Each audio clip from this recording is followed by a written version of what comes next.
Oke, ada satu kebijakan baru nih yang lagi rame banget diperdebatkan di Indonesia. Militer bakal ditugaskan buat menjaga kilang-kilang minyak milik negara. Pertanyaannya, apakah ini langkah pengamanan yang emang pas atau justru sebuah kebijakan yang melangkahi wewenang institusi lain? Yuk, kita bedah bareng-bareng apa alasannya dan kenapa ini jadi kontroversial banget. Jadi, inti kebijakannya tuh simple dan jelas. Mulai akhir tahun 2025 nanti, prajurit TNI Angkatan Darat yang akan ambil alih tugas pengamanan di semua kilang minyaknya Pertamina. Ini sebuah langkah yang sangat signifikan loh. Nah, disinilah letak perdebatan utamanya.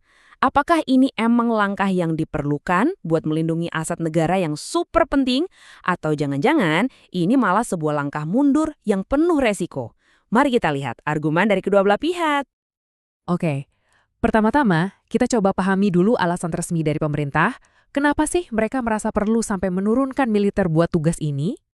Jadi pemerintah berargumen kalau kilang minyak itu aset vital nasional. Jadi nggak boleh ada celah keamanan sama sekali. Dasarnya apa? Mereka pakai landasan operasi militer selain perang atau OMSP. Tujuannya ya jelas untuk melindungi kepentingan nasional dan menjamin pasokan energi kita aman dari segala macam ancaman, termasuk sabotase. Nah, yang menarik nih, Pertamina sebagai pemilik asetnya ternyata malah menyambut baik kehadiran militer. Buat mereka, ini kayak nambah lapisan keamanan ekstra, biar operasional mereka yang super krusial itu nggak sampai terganggu. Tapi, disinilah muncul satu pertanyaan yang paling mendasar, yang jadi inti dari semua kritik yang ada. Emangnya menjaga kilang minyak itu beneran tugasnya militer? Pertanyaan ini langsung menukik ke jantung masalahnya, soal tupoksi atau tugas pokok dan fungsi. Nah, ini dia landasan utama yang dipakai para kritikus buat menyuarakan keberatan mereka. Jadi, apa sih tupoksi itu? Gampangnya, itu adalah mandat resmi sebuah lembaga. Nah, untuk TNI, tugas utamanya itu udah diatur jelas banget nih di dalam undang-undang. Terus, apa bedanya dong sama tugas lembaga keamanan lain kayak Polri? Nah, lihat deh perbandingannya. Ini penting banget buat kita pahami, karena inilah fondasi reformasi sektor keamanan kita pasca 98. Jelas banget kan pembagiannya? TNI itu fokusnya ke pertahanan negara dari ancaman eksternal, sekali lagi ancaman dari luar. Sementara itu, urusan keamanan di dalam negeri, termasuk pengamanan objek vital, itu ya domain utamanya Polri. Kutipan dari Imparsial ini, wah kena banget. Ini merangkum kekhawatiran utamanya. Kebijakan ini dianggap kayak mengaburkan batas yang seharusnya jelas antara pertahanan dan keamanan dalam negeri. Ada ketakutan kita mulai menganggap wajar pelibatan militer dalam urusan yang seharusnya jadi ranah sipil. Oke, jadi kalau misalnya militer sampai mengerjakan tugas di luar fungsi intinya, emang apa aja sih potensi konsekuensinya? Yuk kita lihat risikonya. Risiko pertama, ya profesionalisme militer itu sendiri. Coba deh bayangin, prajurit yang dilatih khusus untuk perang, malah menghabiskan waktunya buat tugas-tugas penjagaan rutin. Kesiapan tempur mereka bisa-bisa menurun. Waktu dan sumber daya yang seharusnya buat latihan perang malah tersedot buat patroli fasilitas. Risiko kedua, ini soal duit dan skala. Ternyata kebijakan ini bukan cuma sekedar mindahin tugas loh, tapi juga menuntut adanya ekspansi struktural besar-besaran di tubuh militer, yang pastinya butuh anggaran yang nggak sedikit. Dan skalanya ini nggak main-main. Lihat angka ini, 150. Itu adalah target pembentukan batalion baru setiap tahun. Ini adalah investasi personil dan anggaran negara yang luar biasa besar untuk sebuah fungsi domestik yang, yaitu tadi, masih jadi perdebatan.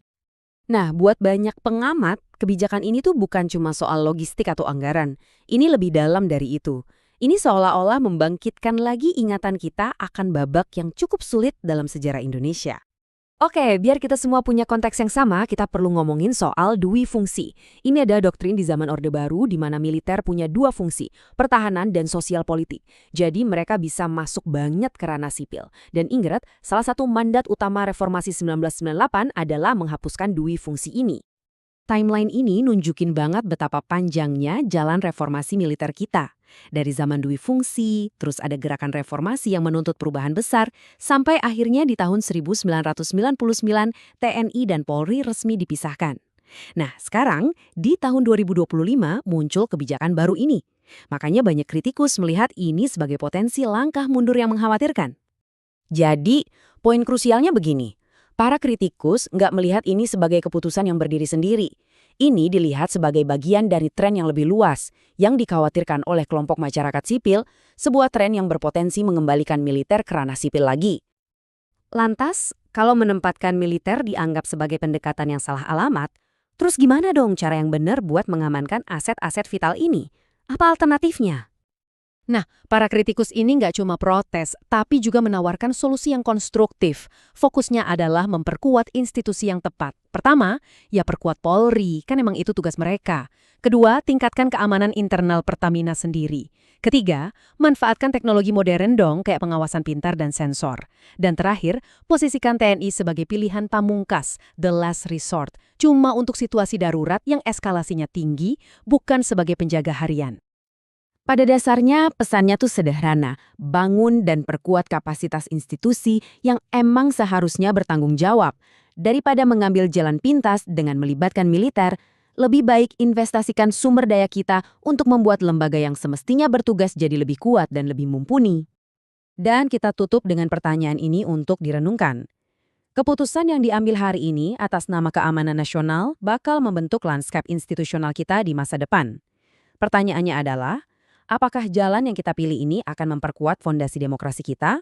Atau jangan-jangan malah melemahkannya secara perlahan? Sebuah bahan pemikiran untuk kita semua.